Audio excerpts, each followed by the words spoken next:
જાડી ચામડીના મગરોને જ્યારે મહિલાઓ હોય કે જે સામાજિક કાર્યકરો જ્યારે જાડી ચામડીના મગરોને જગાડવાનો પ્રયાસ કરે છે ત્યારે જ આ તંત્ર સફાળું જાગતું હોય છે। એટલે કહેવાનો મતલબ કે અમારા વિસ્તારમાં દર ઉનાળામાં આ પાણી માટે અમારે વલખા મારવા પડતા હોય છે। અવારનવાર અમે લેખિતમાં મૌખિકમાં રજૂઆત કરી છે। માલેતુજારોના બિલ્ડિંગ છે ત્યાં ગાડી સીધી મોટી લાઈનો આપી દેવામાં આવે છે। અમારો વિસ્તાર આજે 20 વર્ષ થયા, 20 વર્ષથી એક જ પાણીની નળીકા છે। એટલે જ્યારે અમારો વિસ્તારની વસ્તી પણ વધતી હોય અને વિસ્તારોમાં માણસોની વસ્તી પણ વધતી હોય ત્યારે પાણીની જરૂરિયાત પણ વધુ પડતી થતી હોય ત્યારે આજે 20 વર્ષથી અમારા વિસ્તારમાં એક જ પાણીની નળીકા છે।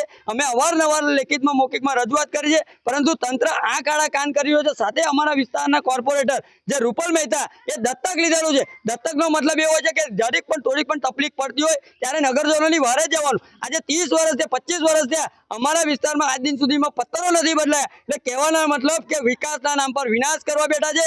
જ્યારે ઇલેક્શન આવતું હોય છે તો દાદા કેમ છો, કાકા કેમ છો, હાથ જોડે છે, પગે પડે છે, ઉઘડા વળી જાય છે, ઊંધા વળી જાય છે। ત્યારે આજે અમે પાણી માટે સતત વર્ષોથી વલખા મારતા હોય તો આ કોર્પોરેટરો ધારાસભ્યને કેમ નથી દેખાતું? અધિકારીનો અત્યારે ફોન આવ્યો કે અમે અત્યારે બપોરે પાણી ચાલુ કરાવી દઈએ તો આજે તમને કેમ દેખાવ? એટલે કહેવાનો મતલબ કે જ્યારે આ મગરોને જગાડવાનો પ્રયત્ન કરતા હોય ત્યારબાદ તંત્ર સફાળું જાગે છે। એટલે કહેવાનો મતલબ કે જ્યારે ઘોડા છૂટી જાય છે ત્યારબાદ તબેલાને તાળા મારવા જતા હોય એવા ઘાટ સર્જાતા હોય છે। એટલે વડોદરા શહેરના મેયરશ્રી, કમિશનરશ્રી, ચેરમેનશ્રીને મારી અપીલ છે આવા તમામ કોર્પોરેટરો, ધારાસભ્યોને અને અધિકારીઓને તાત્કાલિક ધોરણે સૂચના આપી અને અમારા વિસ્તારને પાણી પુરવઠો તાત્કાલિક પહોંચતો કરવો જોઈએ। નહીં તો આવનારા દિવસોમાં ઉગ્રમાં ઉગ્ર આંદોલન કરીશું। તેની સંપૂર્ણ જવાબદારી લાગતા વળગતા જવાબદારી